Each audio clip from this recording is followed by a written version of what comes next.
Hello, everyone. Welcome to another podcast. My name is Ben Lister. Hello, and welcome to another podcast in this special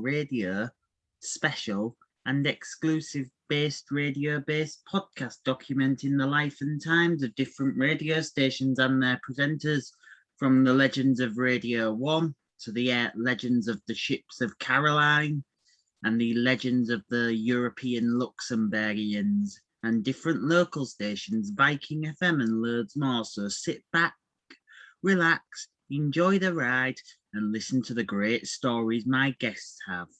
I have loads of guests to come over these series, and today my fifth guest is a DJ and an icon. And he's of course on many different stations, and it's of course the iconic Mark Wesley. Hi Mark, welcome along. Hi there, Ben. Good to meet you. Nice to meet you too, sir. It's an honour.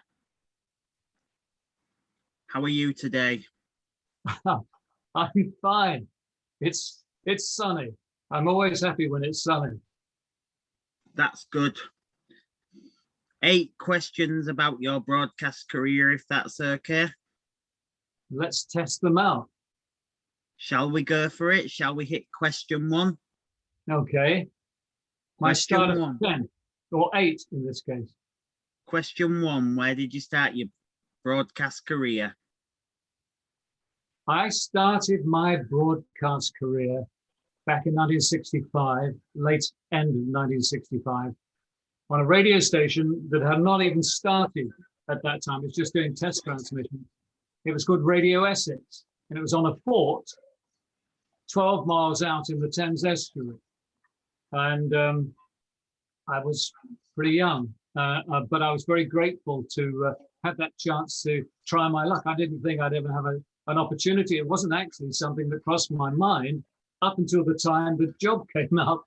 And the only reason I got the job is because I knew the program director, who was a friend of mine, and he managed the group that I was in. But he'd been on radio, and he thought it would be possible to start our own radio station. And I thought, hey, that's great. I'm in a band. We make records, own a radio station, and you can play your records. So I saw a business opportunity in it. So he bumped into a guy called Roy Bates, who was way down the road and starting a radio station on one of the forts. And my friend became the program director, such as it was. And because I was his mate, I became their first DJ with no experience whatsoever. I have to tell you that if you want to get ahead in radio, nepotism is definitely the most direct route. Brilliant, yeah. And then you moved on to stations such as Caroline. No, I've never been on Caroline. I moved on from Radio Essex to Radio 270, which was a ship off of Scarborough, Bridlington, that sort of way. That was fun. I enjoyed it, and that's where I met a friend of mine who I'd been working with for some time later on Radio Luxembourg, and that was a guy called Paul Burnett. I met him there for the first time. And then after that, I moved to Radio Scotland, which was a ship, the Comet, a converted light ship, and that was in the Firth of Forth. And by golly, that was a long way out, and very very deep water. That was fun too, and I stayed on that ship until it closed down. The whole pirate radio business closed down in August. So that's 3 stations, and then I was out of work. Brilliant! Wow. We'll move on to question 2 now. Who were your early inspirations and influences in your radio broadcast career when you were starting out? The people that I'd heard on radio were ones that were featured on the BBC Light programme, and they weren't really iconic for me. They were just people who presented records. I suppose Alan Freeman would have been one that inspired me to some extent, but by the time I got into radio, Caroline and London were running brilliant shows, particularly Radio London. I was a big fan of that, and pretty much copied everybody that had ever broadcast on Radio London as soon as I started in radio. I had nowhere else to go but to copy what I'd heard. I think others have done the same sort of thing. So standing on the shoulders of giants is the beginning, and then you hope to find your own personality after that. Yeah, brilliant. Yeah, and also you have to think of the legendary people like Tony Blackburn, as you say, Alan Freeman, and Paul Burnett as well, who was on Radio 1. Yeah, but Paul came along later for me, and he is an inspiring DJ. He's one of my favorite DJs, as a matter of fact. And Tony Blackburn was, certainly one that you'd emulate, because he'd been on a couple of years before I joined radio, and he was a go-to sort of style of radio. But we all, to some extent, played the same game, and there was a style of radio that was different to anything that had gone before.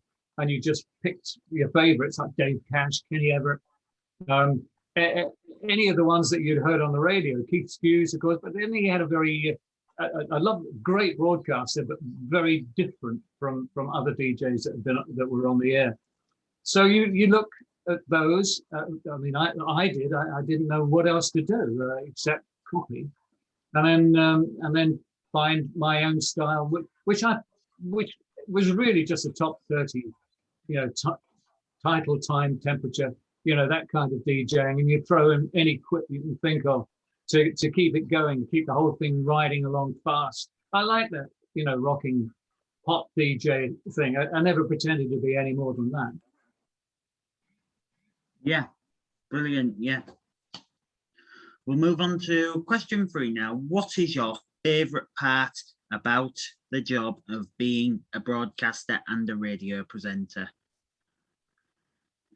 Okay, I was never really a radio presenter. I was only ever a DJ, and I think they're kind of different things. I just love being in that room, and of course, by the time I got to Radio Luxembourg, knowing that there were millions of people listening to you, there's a hell of a boost to your ego, whatever happens, particularly at that age. I just love the idea of writing a show for 2 hours, and making it happen, making it feel sharp and snappy and energetic. I love that thing about it. That was and mostly I love the music, obviously, not all of it, I have to admit, but the whole thing about writing a great 2-hour show and trying to do it as well as you can. I love that, and I think that I don't know if there's any great depth to it beyond that. Yeah, and also it's brilliant, because you get to talk to people, and when you open that mic, it can be a resource for people. Radio. Yeah, well, up until through Radio Luxembourg, didn't do any of that. It was just me and the microphone and the records. I did some local radio afterwards when I came back to the UK, and there was some of that talking on the phone. It just gets in the way to some extent of the pace of the show. I'm not a big. I think it sounds great if you're that kind of a talk show DJ or presenter. Then part of your program is the content that calls bring you, and your show is lifted by any interesting comments that they make, and you challenge them or whatever it is. I was, I did it, but that wasn't my thing. Yeah. And now we'll move on to question 4. What is your greatest achievement that you've done on the radio? Well, without question, working for Radio Luxembourg. That any day on Radio Luxembourg was the greatest day of my life. Yeah, because you had all different presenters from all different regions, I was told by different people who have worked there. Well, maybe. I didn't see it that way. We just saw ourselves as the national radio station. There were 6 of us when I was on there. I joined in 1971, and I was there with Paul Burnett, Kid Jensen, Bob Stewart, Dave Christian, and Tony Prince had left, and he came back. So those are the main DJs that I worked with. We didn't think in terms of regions or where we came from. We were all talking to the same national audience. Yeah, that's brilliant. Yeah. We'll move on to question 5 now. What does radio mean to you? Well, I've been out of it for a long time. I've been writing novels and screenplays more recently. But these days, what do I think about radio now? Do you know what? I listen to Jazz FM. If I listen to any radio at all, maybe I'll listen to, pick something up and see what's going on. But I'm less interested in it now. What I worry about is the nature of what the radio station is trying to achieve. And if it's a commercial station, as most of them are, its main purpose is to stay on air long enough to generate advertising, to pay the DJs, presenters, and the staff, the salespeople, everybody, just to keep the damn thing on the air. And you do that by creating an audience that wants to listen to you. And sometimes I worry that it's run by administrators with little interest or knowledge of how radio works. And so you get the feeling there's a lot of focus groups and handfuls of people casting opinions which change and influence the audience in a negative way. I think if you don't understand who your audience is and how you're going to reach them with the records you play, and I'm only talking about record shows, not talk radio, then if you don't get that, then you shouldn't be in radio anyway. Yeah, there you go. Brilliant. Question 6. What song reminds you of radio? Yes, yeah. What songs remind you of radio? Well, obviously they're the oldies. Particular records that remind me of my days in radio. Well, pick any song from 1965 onwards, to 1981. Queen, obviously were popular, and for me they were significant because I actually when they came out to Radio Luxembourg, they spent an afternoon with me in my apartment drinking tea while we listened to their first album. I remember that. That was pretty significant. But of course, they were just a new band then. They weren't the significant, the major worldwide phenomena that they became. They were just looking for some publicity. But we had lots of people visiting, and I suppose I can associate the records that they brought with them that we promoted as being special. But beyond that, almost any great record, they're difficult to pull one out of the air, particularly just records of those years. And also, I do know that Tony Prince was quite good friends with the king of rock and roll, Elvis. Oh, yeah. Now that's a love affair that almost unrequited, because yes, he met Elvis on a number of occasions, and he is without question, big fan, and he was a great, how he did describe, just a man that really enjoyed and loved the music of Elvis. I was fortunate enough to go to Las Vegas to see Elvis myself at the Hilton in Las Vegas, and that was something pretty impressive. But Tony, had a love affair for his whole life, and of course I was on the air on Radio Luxembourg when the news came through from the German service that operate a studio from the same building. And they came to me to say, Mark, I think we're getting news that Elvis has died. And when they came back to confirm it, and I announced that on Radio Luxembourg, I was the first person to the UK to actually announce Elvis's death. I mean, that's some notoriety in that. And that was, at least 20 minutes before it came out in the UK television, radio, whatever. So Tony was listening to that, and he came in, and my show ended at 10 o'clock or 9 o'clock, whenever it was. And he took over and ran with it. He brought with him all his Elvis albums, and he had all his stories. And because he was exactly the right person to do a tribute to Elvis that night. Yeah. Yeah, it was quite sad when people found out he died. Yeah. And now we'll move on to question 7. How do you think the world of radio is adapting in COVID times, or in the current climate? Does it need to? I don't know whether it needs to adapt. It's just radio. It just does what it does. I can't see how COVID can make a difference to radio. Be honest with you, I can't see it. Yeah, and also Tony Blackburn actually said a couple of weeks ago, radio is now full of too many TV stars. That's a fair point, and I'm inclined to agree with Tony on that.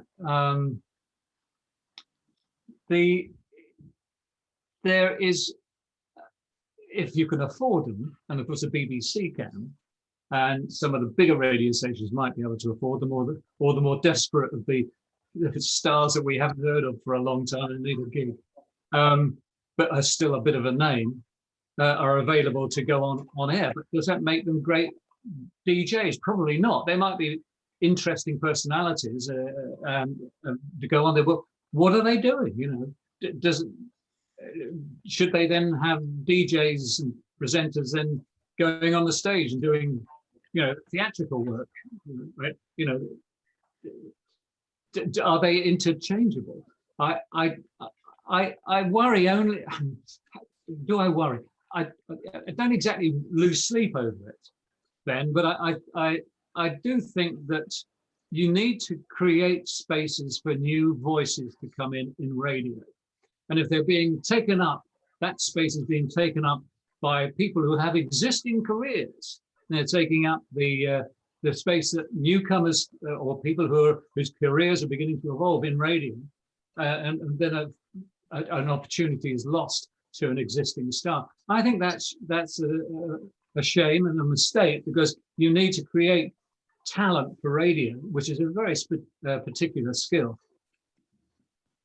Yeah, brilliant. Yeah. And now we'll move on to question 8. In your advice, what advice would you give to young aspiring broadcasters who are starting out at the bottom of the radio broadcast ladder? Well, I think first of all, you should do what I do. Find somebody who's already in radio, make friends with them, and get them to give you a job. I'm being a bit facetious. But nepotism, as I said at the beginning, is a great way to get into radio or any other business. Other than that, listen to what other people are doing, but be careful who you choose, because they're not all good.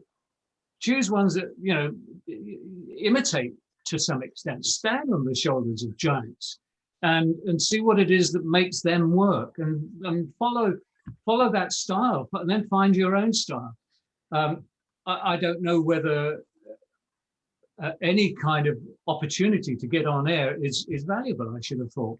If you get this hospital radio, community radio, some small thing that you do in your bedroom that you broadcast as some kind of little radio station you put out there, just to give the opportunity to string it all together and then get opinions. How do I sound? One of the things that I do wonder whether enough of it is done, what we used to do a lot in my day in radio, particularly Radio Luxembourg and Radio North Sea International, do air checks and listen to yourself, because that great show you thought you did, you walk out of the studio going, yeah, I cracked that, that was great. And then the next person you meet somewhere, they say, well, what was wrong with you tonight? That's the last thing you expect them to say. You thought you sounded so good. Then you listen to the air check, you think, yeah, why did that all go wrong? And you need to be able to not only get the opinions of others, and of course your mother's always going to love you, so don't listen to her, Listen to, people who have, valid views on you, not political reasons to undermine you, because that's a very easy thing to do, is to undermine someone's confidence. You don't want to do that. But listening to your own air check and learning how to filter the surprise at hearing your own voice. Most people don't like listening to their own voice, but it's a way of giving yourself an understanding of how you sound and what needs to be fixed. You suddenly discover you've got some bad habits. You're umming and ahhing and coughing or doing things repeated. You didn't realize how often you're repeating them, which can be a nuisance to the listener. So you need to be able to hear those things and pick them out and train yourself out of them. There's some thoughts anyway. Yeah, brilliant. That's it for today. Thank you for joining us, Mark. You're welcome. Did you enjoy it? It was great fun, and it's always good to bring back those memories after the sludge that was my life. Thanks for talking to me, Ben. Great fun. Do join me again soon. Thank you very much. We are out of time, so do join me again soon. But for now, please give it up for my special guest, Mark Wesley, and join me again soon. And of course, this will be available on my wix.com website and my YouTube channel in video form. And it may be available to radio syndication one day. But thank you very much for watching and listening. And that's a wrap.